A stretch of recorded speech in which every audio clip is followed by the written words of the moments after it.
Gold, trusted gold buyers. మీరు తాకట్టు పెట్టిన బంగారాన్ని విడిపించి ఈ రోజు ఉన్న మార్కెట్ ధరకు కొనబడను. అంటే అలిపిరి దీంట్లో ఉన్నారా? అలిపిరిలో లేనప్పటికీ సరెండర్. అప్పటికి సరెండర్. ఎవరు మీరు? అలిపిరికి ముందు మాధవరెడ్డి, ఇంకా ఉమేష్ చంద్ర ఉన్నా. సరే, ఉమేష్ చంద్ర గారి దీంట్లో ఎలా జరిగింది చెప్పండి. ఆల్రెడీ రికార్డులు ఉంది కాబట్టి అడుగుతున్నా. రెక్కి చేసినాం. ఎందుకు ఆయన టార్గెట్ చేశారండి? అంటే కరీంనగర్ ఇష్యూవా లేదా కడప ఇష్యూవా? కరీంనగర్దే. అంటే కడపలో నలుగురికి మా ఎన్కౌంటర్ దానికి నిరసనగా అంటారు కదా. కరీంనగర్లో ఉన్నప్పుడే ఎక్కువ యాక్షన్స్ చేసిండు. కొంత బాగా ఈయనకు ఉన్నటువంటిది ఏంటిదంటే వ్యాసు సార్ మీద ఉన్నటువంటి ప్రేమ ఎక్కువ ఉంటుంది. దాంతో దొరికినటువంటి వాళ్ళని ఏమాత్రం వదిలిపెట్టాడు అనేటువంటిది ఉన్నది రికార్డు. దానికే చేశారు. ఆయన అంత పెద్ద ఆఫీసర్ అని కూడా మాకు తెలియదు, నాకైతే తెలియదు. అంటే ఎలా జరిగిందండి ఆ యాక్చువల్? మీరు ఉన్నారు కాబట్టి ఆయన వెంగళ నగర్లో బయలుదేరి వస్తారు, ఎస్ఆర్ నగర్ చౌరస్తాలో ఎన్కౌంటర్ అవుతుంది. అక్కడ నుంచి ఆటోలో మీరు బయలుదేరి వచ్చారా? ఎలా ఫాలో అయ్యారండి?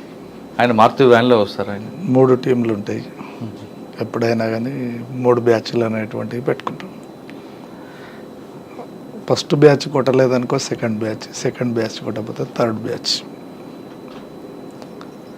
ఒక 3 నెలలు రెక్కీ చేసినాం ఆయన కోసం. పాల ప్యాకెట్ కానుంచి, పేపర్ కానుంచి, కూరగాయల కానుంచి, వాటర్ క్యాన్ కానుంచి ప్రతిదీ వేసే కాడి దాకా, ఇంట్లో దాకా పోయి వచ్చేటువంటిది. మీరా? అంటే బెంగళూరు ఇంటికి వెళ్ళారు, ఆయన గుర్తుపట్టలేదు. బండి ఉన్నారు కదండి. బండి పెట్టుకొని కూరగాయలు కూడా అమ్మినాం. కూరగాయలు అమ్మినప్పుడు ఏం చేస్తారంటే గన్మెన్ ఏదో మాట్లాడుకుంటూ వచ్చి కేజీ కూరగాయలు ఇంట్లో ఇచ్చి రాపోరా అని చెప్పేసి తీసుకెళ్ళి వాళ్ళ కొట్టుకాడ కిరాణం షాప్ కాడ అన్నీ ఇన్నే ఉన్నావు కదరా ఆడ ఇచ్చి రాపో అని చెప్పేసి. ఇట్లా ఉమేష్ చంద్ర గారు ఇంటి దగ్గర మీరు ఉన్నారు 3 నెలలు. ఆ విధంగా రెక్కి వేశారు. ఆ రోజు ఎందుకు యాక్షన్ చేయాలనుకున్నారు మీరు?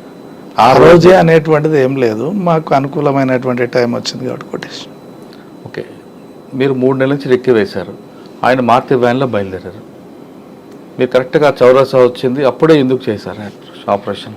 బ్రేక్ అయితే సిగ్నల్ పడుతుంది కదా, ఆగుతాడు, ఆగినప్పుడే కొట్టొస్తుంది. కానీ మీ వెనక ఆటో కూడా వచ్చింది అంటారు. ఒక ఆటోలో తర్వాత వెళ్ళిపోయారని. ఆటో అది నార్మల్గా వెళ్ళిపోయిన తర్వాత వేరే దగ్గర ఏపీటీ ఉంటుంది కాబట్టి అక్కడ పోయి ఇక్కడ జహీర్ అని బాగా తను పోలీస్ డిపార్ట్మెంట్లోకి వచ్చేటువంటి వ్యక్తి, ట్రైనింగ్ సెలెక్ట్ అయ్యాడు, మళ్ళీ దళంలోకి వచ్చిండు జహీర్ అని. ఆపరేషన్ ఎవరు చేశారండి? ఆషన్న జహీర్ అందరిది ఉంటుంది. ఇక ఆ రోజు నేను కూడా దాదాపు ఒక 5 నిమిషాల వ్యవధిలో అక్కడికి వచ్చాను. నేను ఆఫీస్కి వస్తుంది, నాకు బాగా గుర్తుంది, ఉదయం 10:30 ఆ టైం అనుకుంటా. వెంగళ నగర్ నుంచి మారుతి వ్యాన్ వస్తుంది. అక్కడ రోడ్డు కొంచెం హైట్ ఉంటుంది, సిగ్నల్ పడుతుంది, ఆయన రైట్కి వెళ్ళాలి. మీరు ఆపరేషన్ చేయగానే దిగి పారిపోతుంటారు. ఎవరు? ఉమేష్ చంద్ర గారు. పారాడు లేదు, వ్యాన్ దిగి డోర్ తీసుకొని పారిపోతుంటారు. మరో ఇంకోసారి ఫైర్ ఓపెన్ అవుతుంది. అంటే ఇది 2 ఉంటుంది, ఒకటేమో కొట్టే టీం ఉంటుంది, ఒకటి పారిపోతుంటే కొట్టే టీం ఉంటుంది. తర్వాత పోలీసు వెరిఫికేషన్లో వెనక నుంచి ఒక ఆటో వచ్చి తిరిగి మధురానగర్ వైపు వెళ్ళింది అంటారు. వాస్తవమే. ఓకే, అది ఆపరేషన్ అయిపోయిన తర్వాత దానికి రిటాలియేషన్గా పోలీసులు కూడా ఎన్కౌంటర్ చేశారు. ఎవరు చెప్పారు? యాక్షన్ టీంని కొట్టిరు కదా. అదే. ఎక్కడ దొరికారు వాళ్ళు? అంత ఈజీగా దొరుకుతారా?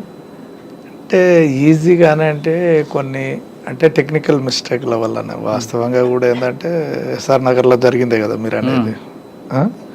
గ్యాప్ ఇచ్చారు, గ్యాప్ ఇచ్చిన తర్వాత ఎట్లాగో ఇంకో నెక్స్ట్ యాక్షన్ కూడా చేస్తారు అనేటువంటిది ఉన్నది, రికార్డు ఉన్నది. కాబట్టి కొంత మా దగ్గర ఉన్నటువంటి కృష్ణ అనేటువంటి కామ్రేడ్ దొరికిండు, ఒక డెన్నులో దొరికిండు. తను ప్రవీణ్ కృష్ణ ఒక దగ్గర ఉండేవాళ్ళు, అది ఆశనకు మాత్రమే తెలుసు ఇక్కడ ఉంటారు అనేటువంటిది. ఆ డెన్ దొరికి ఇంకో ఆయన శంకర్ అని చెప్పేసి సాల్వాచారి అని మహబూబ్ నగర్ అతను, ఆయన జహీర్ ఒక దగ్గర ఉండేవాళ్ళు, మేమిద్దరం వేరే.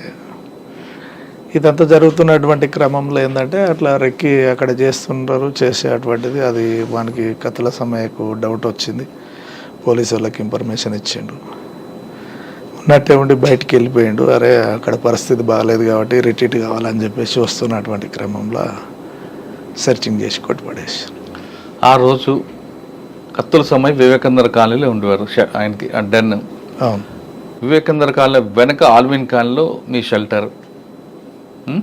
ఆల్విన్ కాలనీ నుంచి బయటకు వచ్చి వివేకానందర్ కాలనీ దగ్గర ఆటోలో ఒక టీం బయలుదేరుతుంది, ఇంకొక టీం బైక్ మీద ఫాలో అవుతుంటుంది, బైక్ వెనక టాటా సుమోలో ఒక పోలీసుల టీం ఫాలో అవుతుంది. కరెక్ట్గా అమీర్పేట్ చౌరసా దగ్గర శ్రీనివాస నగర్ వెస్ట్ అక్కడ ఫైర్ ఓపెన్ అవుతుంది.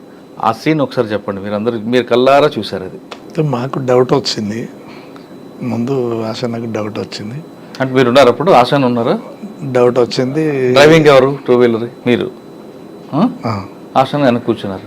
వద్దు ఇక ఇది అలా వెనక మట్టి ఫాలో కాకు, సైడ్ దిబండి అని అంటే సైడ్ అంటే మీ ముందు ఫైర్ ఓపెన్ అయిందా? కొంచెం మేము సైడ్కి వెళ్ళినాం, ముందు ఆటో వెళ్తుంది, మేము వెనకాల అయినాం. ఆ రూట్లో కాకుండా సైడ్కి తిప్పేసేసరికి కానీ మీ వెనక ఒక టాటా సుమో ఫాలో అవుతుంది, అబ్జర్వ్ చేయలేదా? మేము అబ్జర్వ్ చేసినాం కానీ మమ్మల్ని వాళ్ళు అబ్జర్వ్ చేయలేదు. ఫస్ట్ ఎంతసేపు ఆటో మీదనే ఫోకస్ ఉంది వాళ్ళకు, ఆటో మీదనే ఉన్నది. ఇందులో ఈ ఇండ్లు వాచ్ అయింది కదా, ఈ ఇద్దరు వ్యక్తులు ఎటు పోతురు అనేటువంటిదే చూస్తారు వాళ్ళు. ప్రవీణ్ కృష్ణ ఎటు పోతురు అనేటువంటిదే చూసి వాళ్ళిద్దరిని ఫాలో అయ్యి జహీర్ని సాల్వాచార్ని కొట్టేయడం జరిగింది. మేము మా దగ్గర కూడా వెపన్స్ ఉన్నాయి, అక్కడే పక్కన టీ కొట్టు కాడ నిలబడి చాదాకుంటా చూస్తున్నా. నేను ఇక ఏమన్నా ఇది చేస్తాడేమని చెప్పేసి నువ్వు అటు తిరిగి ఉండు అని చెప్పేసి, అటు తిరిగి ఉండు నువ్వు, ఇక నువ్వు చూడక ఇక అక్కడ చూస్తే కరెక్ట్ కాదు అని సైగలతోటే సైగ చేసిండుగా. వెళ్ళిపోయినాం ఇక అన్నీ అట్లనే, బండి కూడా వదిలేసిపోయినాం అప్పుడు అక్కడనే. ఎక్కడికి వెళ్ళిపోయారు? నడుచుకుంటే సందులోకి వెళ్ళి లేచిపోయినాం. ఇక తర్వాత మీ ఇద్దరు కాంటాక్ట్ అయ్యారా? అవ్వలేదా? కాంటాక్ట్ నేను తను ముందు వెళ్తుంటే నేను వెనకెమ్మటి వెళ్ళిపోయినా, నల్లమలకి వెళ్ళిపోయినా. అంటే వాసన్న గారు ఒక స్కెచ్ వేస్తే ఖచ్చితంగా జరిగి తీరుతుంది అంటారు, దానికి ప్రధానంగా మీ సహకారం వాస్తవం అది? వాస్తవం. ఆయన వేసుకున్న స్కెచ్ చెప్పండి. మాధవరెడ్డి, ఉమేష్ చంద్ర. సరే, మాధవరెడ్డి గారు చెప్పండి. 6 నెలలు తిరిగినాం. 6 నెలలు టీడీపీ కార్యకర్తగా జెండాలు మోసినాం, జెండాలు కట్టినాం, బ్యానర్లు కట్టినాం, వెనకెమ్మటి ముంగటెమ్మటి తిరిగి కొట్టినాం, కొట్టేస్తాం. అంటే ఆయన కారులో రావాలి, ఆయన బీపీ కార్ కాకుండా ఇంకొక ఫ్రెండ్ తెచ్చిన కారు ఎక్కుతారు. ఒకవేళ బీపీ కార్లో వచ్చుంటే జరుగుంటుంది వ్యవహారం? ఎట్లా వచ్చినా జరుగుతుంది ఆ రోజు. ఎలా? బీపీ కార్లో ఉంటే సేఫే కదా? ఎట్లా? మీరు ల్యాండ్ మైన్ పెట్టారు, పేలుతుంది. అది మామూలుగా పెట్టలేదు కదా మనం, పెట్టినటువంటిది కూడా ఏవి. ఎప్పటి నుంచి పెట్టారు బ్రిడ్జ్ కింద? బ్రిడ్జ్ స్టార్ట్ అప్పుడే. బ్లాస్ట్ అయిన తర్వాత మీరు ఎలాగ మరి రిటైర్ అయ్యారు? ఎటువైపు? అంటే మాకు ఒక ప్లేస్ ఉంటుంది, ఆ ప్లేస్కి వెళ్ళి. ఆశన్ గారు స్పాట్లో ఉన్నారు అప్పుడు? ఉన్నారు.